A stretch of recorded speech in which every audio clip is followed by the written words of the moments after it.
এই যে আমার হাতের মালাটা দেখেন, এটা কিন্তু চা শ্রমিকরা আমাকে উপহার দিয়েছে। আমি এটা মাঝে মাঝে পড়ি, আবার খুব সযত্নে রেখে দিই, কারণ এটা আমার কাছে মহা মূল্যবান একটা উপহার। চা শ্রমিকদের কাছে আমরা কৃতজ্ঞ, তার কারণ এই যে জাতির পিতা বঙ্গবন্ধু শেখ মুজিব তাদের জন্য যা করে গেছেন, তারা কিন্তু কোনোদিন তা ভোলেনি। সবসময় সেই কথাটা তারা বংশ পরম্পরায় স্মরণ রাখে। এটাই হচ্ছে সব থেকে বড় কথা।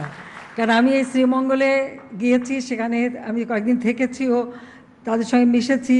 কাজেই সবসময় আমাদের সাথে মনে হয় যেন একটা আত্মার সম্পর্ক আমাদের শ্রমিকদের সাথে আছে। এই যে আমার হাতের মালাটা দেখেন, এটা কিন্তু চা শ্রমিকরা আমাকে উপহার দিয়েছে। আমি এটা মাঝে মাঝে পড়ি, আবার খুব সযত্নে রেখে দিই, কারণ এটা আমার কাছে মহা মূল্যবান একটা উপহার। কাজেই আমি এটুকু বলবো যে চা আমাদের একটা পানীয় বাংলাদেশে, যেটা অত্যন্ত জনপ্রিয়, কিন্তু সেটাকে আরও বিশেষ করে সাধারণ মানুষ কিন্তু এখন চা অনেক প্রিয়। আর এটা ঠিক যে মানুষের তো ক্রয় ক্ষমতা বৃদ্ধি পেয়েছে, গ্রামে গ্রামে বিদ্যুৎ চলে গেছে, সন্ধ্যার পরেই আড্ডা বসে, সব চার দোকানে ঘিরে বসে থাকে।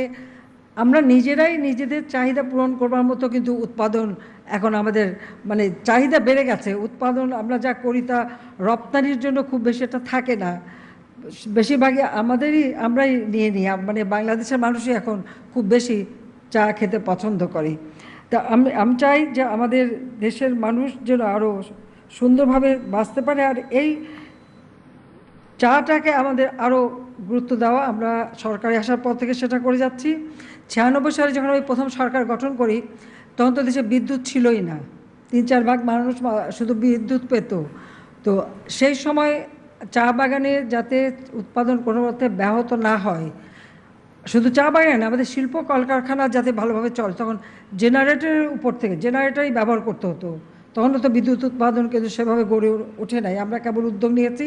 এবং আপনারা জানেন যে প্রথম বেসরকারি খাতে বিদ্যুৎ উৎপাদন কেন্দ্র, এটা আমার হাত দিয়ে শুরু। আমরা সেটা যাত্রা শুরু করি, কারণ বিদ্যুৎ, একটা জায়গার উন্নতি করতে হলে বিদ্যুৎ এবং যোগাযোগ খুবই দরকার। তো সেই সময় আমি জেনারেটরের উপর থেকে ট্যাক্স তুলে নিয়ে সহজভাবে যাতে কিনতে পারি সেই ব্যবস্থাটাও করে দিয়েছিলাম।